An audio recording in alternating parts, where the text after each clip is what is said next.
Hello, everyone, and today we're going to talk about Chapter 13 and Chapter 14, but let's do Chapter 13 first. So let me share my screen. Okay, so in Chapter 13, we're talking about scheduling operations. Some of the activities we want to discuss today will be dealing with batch scheduling, Gantt charting, capacity scheduling, somewhat of theory of constraints, priority dispatching rules, and planning and control systems. So starting over on page 320, you think about scheduling of operations.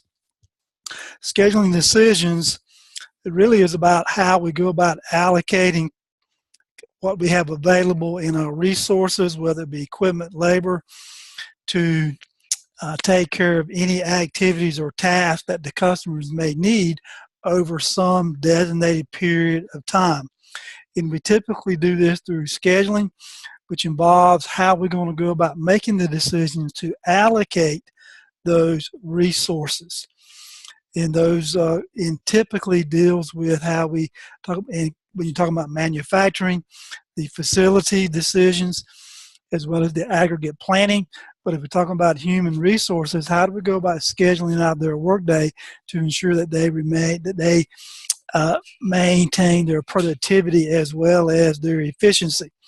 So in practice, as we think about scheduling, scheduling results in a time phase of activities, indicating what is to be done, when it is to be done, by whom it's going to be done by, and what type of equipment and or resources that may be needed. And as a result of that, it goes into aggregate planning, which is determined how we're going to use the resources. And while scheduling allocates those resources through aggregate planning, which is the best manner to meet the operations objectives. So therefore, when you think about aggregate planning is really about a time frame, usually about 1 year, whereas scheduling is done on a time frame of a few months, weeks, or even hours. And we'll see that in a Gantt schedule. We talk about critical path activities, how important it is to schedule down to the hour. And as we think about scheduling is, as we develop schedules, there's some conflicting objectives over on page 321. And there's coming in this decision of a trade-off decision. So if we think about scheduling really is how do we build a schedule that's going to efficiently maintain our inventories while making sure that we have the inventory levels that's going to be required, that's going to maximize the manufacturing capabilities of our resources.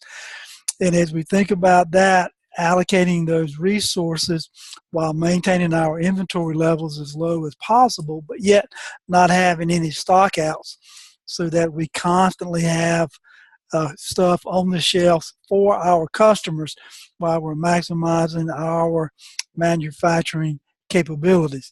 And in doing this, we got to make sure that we have sufficient inventory that's going to maximize our production process. And when we're doing that, hopefully we're reducing our through cycle time, or that throughput time, from the time a raw product comes into the facility until that product goes out the door, is what we're really talking about when it comes to aggregate planning and time phase planning. So as we think about the trade-offs of those conflicting objectives, it's really about the high efficiency, the low inventories, and while we're doing that, to ensure that we maintain good customer service as well. Then we talk about batch scheduling. Batch scheduling typically uses the terminology of shop or job or work center. It typically comes from traditional manufacturing jobs. These type of concepts apply to batches of all types, including factories, hospitals, offices, and schools. But we also use this concept for service operations or jobs, which can be replaced by customer, patient, client paperwork, or whatever type of processes that you have in place that where work flows through the process. It could be work someone's physically doing work or mentally doing work, like pushing paper, which is also a physical component, or sitting on a computer processing files, instead of a manufacturing plant. But the concepts remain the same. And when you think about the work center, that can be replaced by room, office, facility, skill, specialty, or desktop, laptop, or workstation, or whatever the processing centers are in. But again, all the concepts are generalized in nature, but they typically mean very, very similar type of concepts. And when you think about batch scheduling, that's the plan that's assigned for work to allocate from those necessary resources, which in some cases can be very complex. A few of the concepts with reference to batch scheduling deals with batch flowing through a batch process, which typically starts and stops and may not be very smooth. This irregular flow is due to a layout of the batch process, maybe by machine groups, or it may be by skill sets. The second issue that may come up with batch scheduling deals with the network of queues, in which a queue is a work center as jobs wait for facilities to become available, where we see in this figure where we move from into the queue. We have the workstation number one where we have to wait, then we move into the queue where we're waiting again to go to workstation number two. So one of the scheduling problems associated with the batch is the network of queues. And one of the characteristics of a batch operation is that jobs or customers spend most of the time in the waiting of the queue. So the scheduling of batch processes is closely related to the manufacturing planning, to the material requirements planning systems, which we discussed in chapter 6. And when we think about all of these queues and how we're waiting, how do we schedule some of these activities? It really comes into using one of the techniques that they talk about in our textbook over on page 323 is the use of Gantt charts. And Gantt charts was proposed by Harry Gantt in 1917. It's really about how we go about scheduling facility type resources. And they give us a great example at the bottom of page 323, 324, which would be well worth your reading and understanding.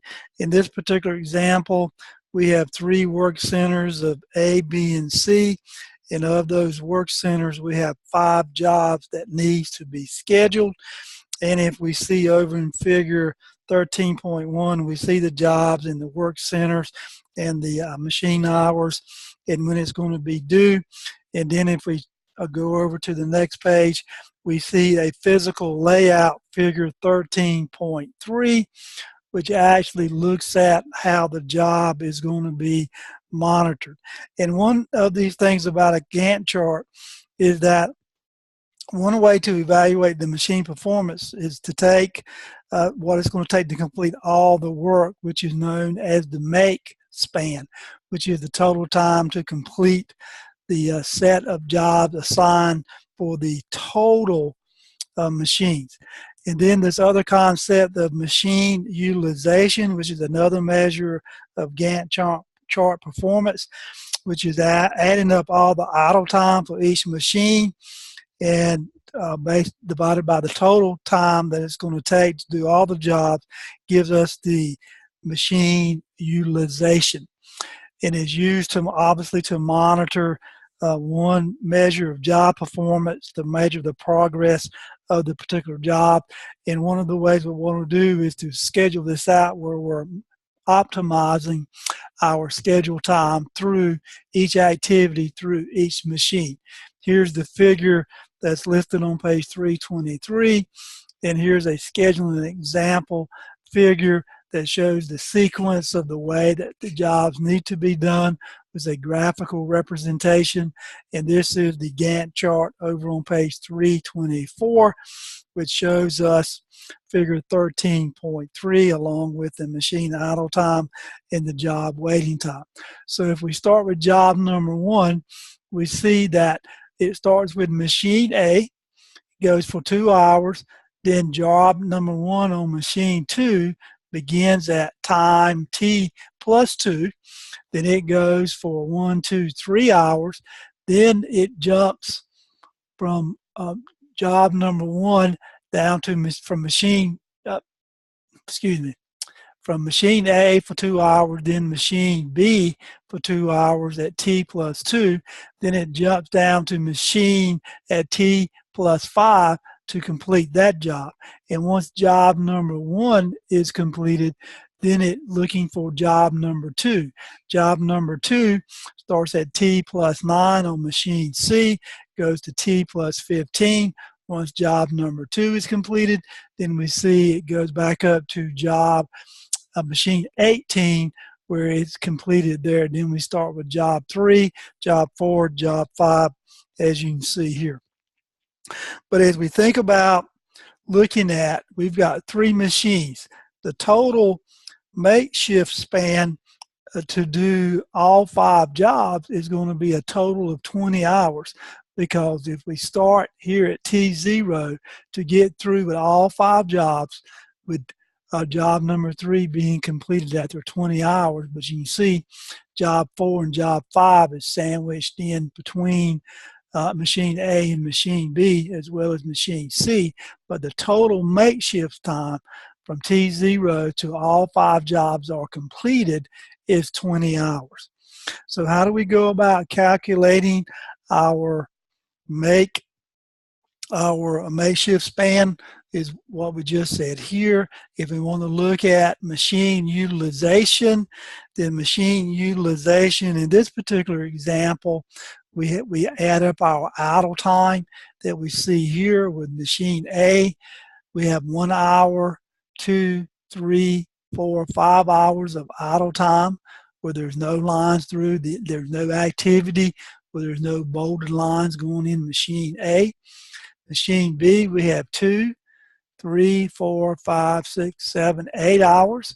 In machine C, we have 1, 2, 3 hours, 4 hours of machine idle time. So we have 17 divided by 60. How do we come up with 60?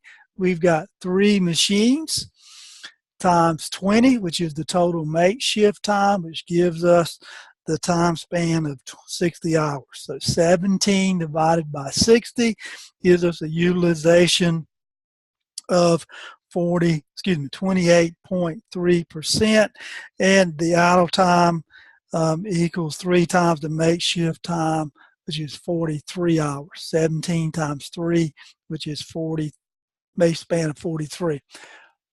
And you see that all that discussion there and that verbiage in page 324. So understanding how those concepts work, be very familiar with those, please. And if we look at the 5 jobs, a total of 43 hours is required to complete all 5 jobs. If we were to add up all the individual hours minus the idle time, we've got 60 minus 17 gives us 43 hours. And notice that the idle time equals 3 times the make span minus 43. That gives us the idle time of 17 hours. Okay, moving over to page 325.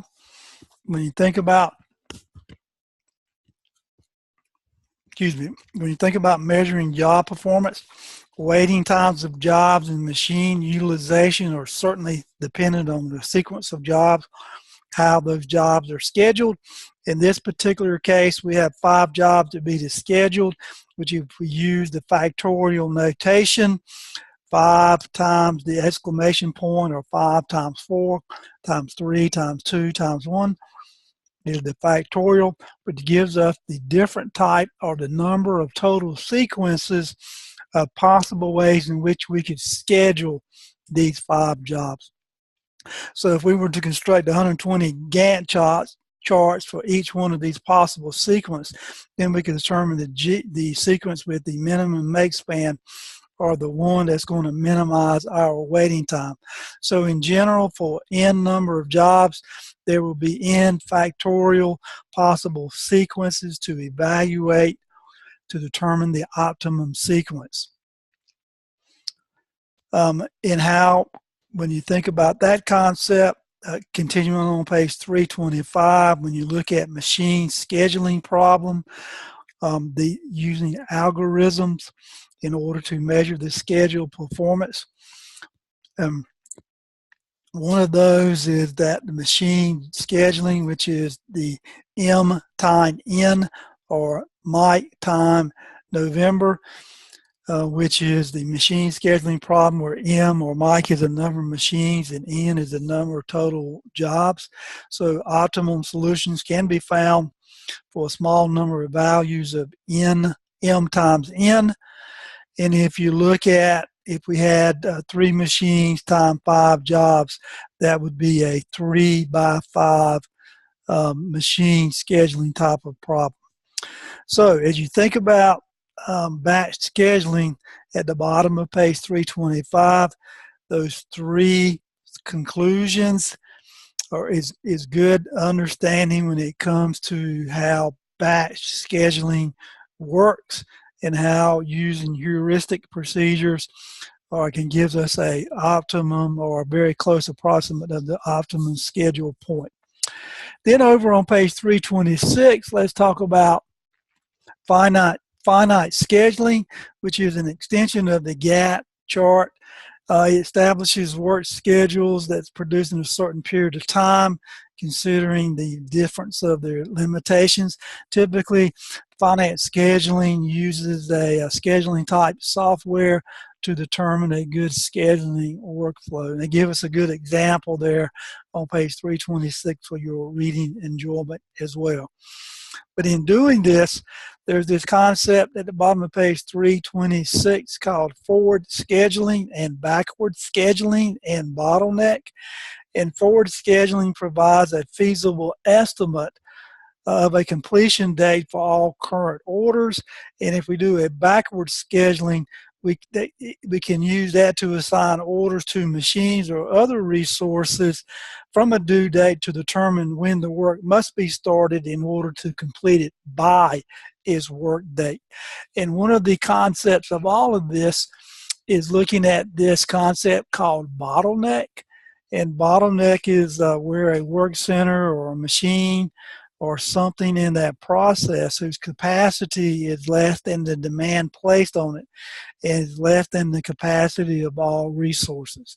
If you think about going to your airport, one of all the people who fly, who make air travel as a primary mode of transportation, a couple of bottlenecks comes to mind. One of those is when you go to the kiosk in order to do your check-in and get your seat assignment or get your bags checked. Then when you go through the x-ray machines and the metal detectors to get to your boarding gate. Then when you get ready to board, you have that final bottleneck of the person standing at the door validating you're a ticket holder. So that's a good example. No matter how many people come through that airport, there are typically going to be at least several, if not more, bottlenecks as an example. And then we have figure 13.3, which kind of takes this concept of finite scheduling and bottlenecks, where we're looking at work center C in figure 13.3, having that bottleneck time from time t plus 3 to 3 to t plus 6. So you see that over on page 327. Then we think about the theory of constraints. When you think about the theory of constraints, let me back up just for a second, if I may. I got ahead of myself. So we talked about these are the conclusions that we talked about over on page 325.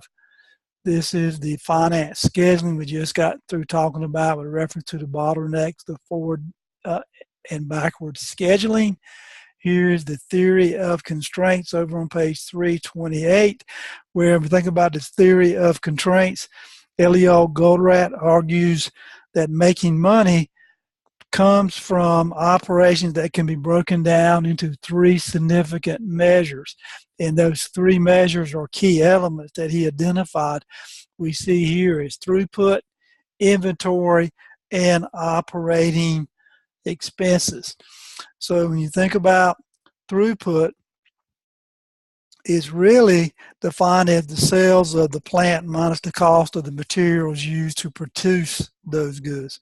So the throughput is where you're looking at what needs to go through the plant, how much it's going to cost you to get through that plant from a manufacturing process minus the cost of goods sold. Then we have this concept of inventory, which is just that, the raw material value, the raw material value of any goods and services, or any value of any goods that's being held in inventory. Then you have the operating expenses, which is just that, the cost of conversion of that raw material into a tangible product that can be sold to the customer. Over on page 329, a good example from Delta Airlines, and how they used TOC to improve their scheduling of jobs based on their capacity to constraint, which in their example, their bottleneck was the repair and support shops, and it was based on the rate of work done in those repair and support shops, where they were using both upstream and downstream work processes to match the bottleneck rate, and they were doing that in order to help reduce their inventory. So the good example of Delta Airlines and how they use the TOC process, theory of constraints, to improve their workflow process. And when it comes to analyzing how to best reduce the bottlenecks, we see some of this information here at the bottom of page 329, that we will leave that to your reading enjoyment as well. Good information. Then we have this concept over on page 330 called dispatching, which is priority dispatching rules. This concept of dispatching is that technique that is used during scheduling to decide on a job priority or any particular work center. And we know that at any given point in time, a critical activity or job activity can certainly change from one activity, one work center, or one from one batch scheduling process to another. Then we have this concept, some of the dispatching rules, which specifies which job is going to be selected for processing from among a various queue of jobs, and whether scheduling or doing real-time processing. And over on page 331, we see several of those types of dispatch rules, which is first come, first serve, very straightforward. Kind of give the customers a sense of fairness. They're typically served in the sequence in which they enter into the queue. Then we have the priority rules, which assign some customers to be served before others. Certainly, again, to the flying example at the airport is those who fly in first class, business class, or coach, and depending on where you're seated at the back or near the front of the airplane. But another one of these priority rules is when you see in an emergency room setting, where not every emergency is really the same, where someone who walks in with a cut that just needs to be stitched up, but yet they're not having artery bleeding, is certainly different than someone who is having an artery bleed, or who's having chest pains, or someone who comes in by ambulance involved with some catastrophic type of accident or illness that needs immediate attention. So priority rules is certainly one of those that you see a lot that's employed in the medical profession. Then we have the preemptive rule, which is used to interrupt service for one customer, shift capacity for another, urgent needs, which is an example of the priority rule, but they call it the preemptive rule here, where we use it in the hospital and setting. But also you see that again in police and fire services as well, whether it's a life or death type of situation. And for manufacturing, there's two types of dispatch rules that are commonly used.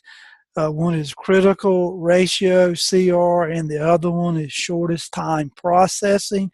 And in the critical ratio, we see the remaining time until due date is divided by the remaining process time, where the shortest processing time, we have the shortest processing time on the machine resource that's going to be selected.